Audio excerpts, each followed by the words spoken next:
docteur Fatou Diouf ministre de la pêche ak coow li nga xam ne tukkee na ca dëkk boobu alors Saliou ba léegi ci rencontre bi nga xam ne moom la premier ministre Ousmane Sonko defal UMS yow ban jàngat nga ci am ci contexte boo xam ne voilà rappelé naa ko léegi.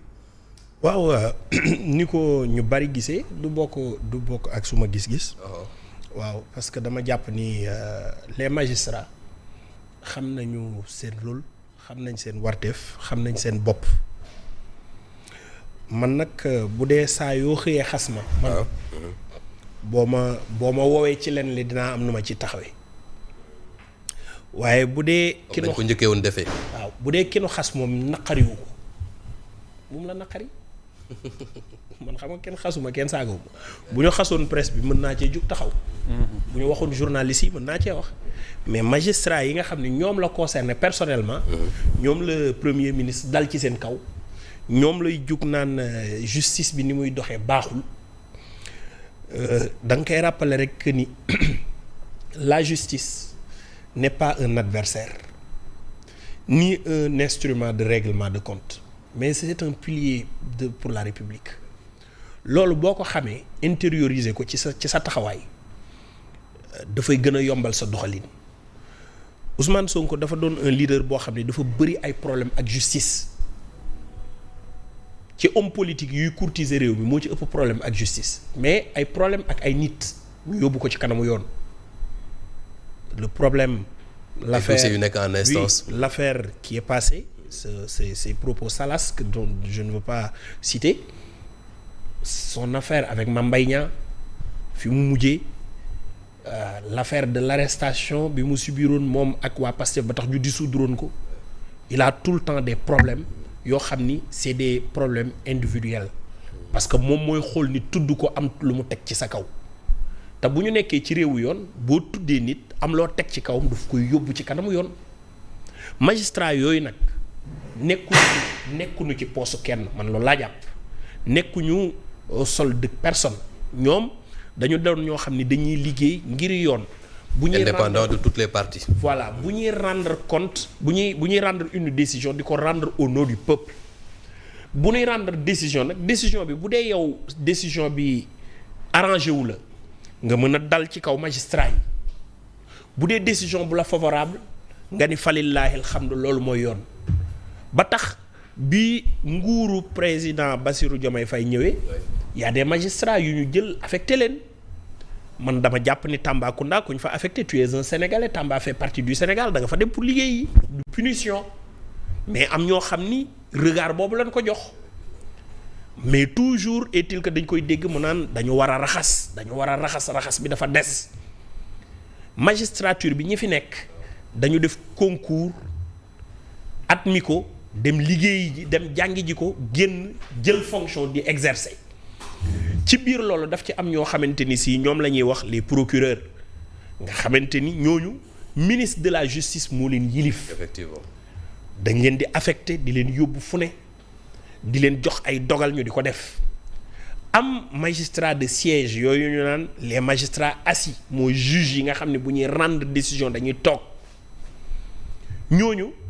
ils sont inamovibles boo leen bëggee affecté sax dafay am consultation amoo impact ci seen carrière ci benn wàll bi amoo foo leen mën a jaar pour koñe leen ba tax ñooñu ñëpp former la magistrature dans sa globalité ñu naan leen union des magistrats amuñu syndicat kuréel googu la ñu am tax tey jii saa su ne ñuy gis Ousmane Sonko di dal ci seen kaw ñii politique dañuy jàngat ni Ousmane Sonko dañu xool ni li mu promettre lépp mënu ko def parce qu'il n'a pas les moyens de sa politique léegi li mu mën a def mooy ni justice moo jàppul ñi ñu waroon a jàpp waaye ñi ñu waroon a jàpp ndaxam justice da leen war a jàpp ndax dafa am firnde pour jàpp leen. nekkul tamit ne il tient à la reddition des comptes bëgg tamit voilà ñi nga xam ne jàpp ne xam nga li ñu naan dama xool Bamba sax mooy sama sëriñ dama xool Seydina Omar jubóowunu ma nekk au pouvoir mu yoroon gestion ñu génne rapport scientifique ma ne nañ ko topp ñu topp ko dem ci kanamu yoon àttekat bi ni ko defoo dara demal ñibbi sa kër ma ni justice moo defalul yoonam ndaxam justice li mu doon toppee Omar dëgg la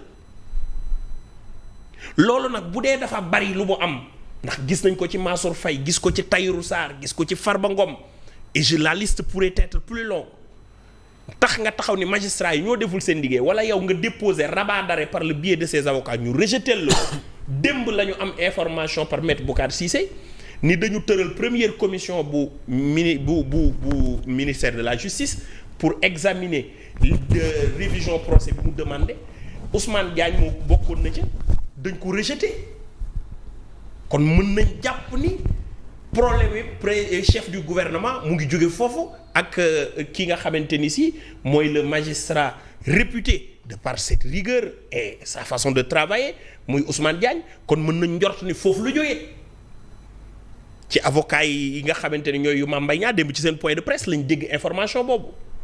Ah bon? Mais bien sûr, vous ne l'avez pas suivi? Ah, il faudra regarder. Que ne dañoo rejeté commission bi nga xam ne moo analysé première commission bi daf ko rejeté que Yacine Fall bi ñu ko indee dafa composer une nouvelle commission boo xam ne 12 yi ils sont sous sa responsabilité pour que ñu statuer ci ubbi ko. ndax dañuy tijjiwaat le procès pour diffamation kon dafay fekk waxoon ni ñaari ministres yii dañ leen a indi pour ñu lewal tànku Ousmane Sonko. muy Yacine Fall au niveau de la justice dont Ousmane Sonko même au Grand Théâtre il a dit elle n'est pas juriste la waaye li tax ma yóbbu ko foofu maa ko xam mel na léegi Sénégal a nga koy bëgg a xam ndax am na lu ci feeñ waxuñu ko avocat yi ñoo ko wax maître Bamba Cissé fut son avocat et ku ko sopp dem ba sol ay maillot ay mbubb pour les travaux yu ñu doon woote setal di ci ànd ak waa Pastef tey on a fait de lui le ministre de l'intérieur al yooyu noonu nag ce sont des éléments à prendre en compte kon ndax xam du waa ji dafay dal ci kaw justice ngir bëgg ñu defal ko li mu bëgg te justice boobu noonu taxaw doon un pilier de la République ba tax fu mu tourner dal ci kaw justice voilà justice dafa doon ñoo xam ne dañu incapable on dira non parce qu'on a vu cette justice montrer toute sa capacité di liggéey di acter di rendre ay décisions et montrer l'équilibre qu'il représente pour nous dem nañu ba tax tey jii des magistrats permettre Sénégal ñu am ay élections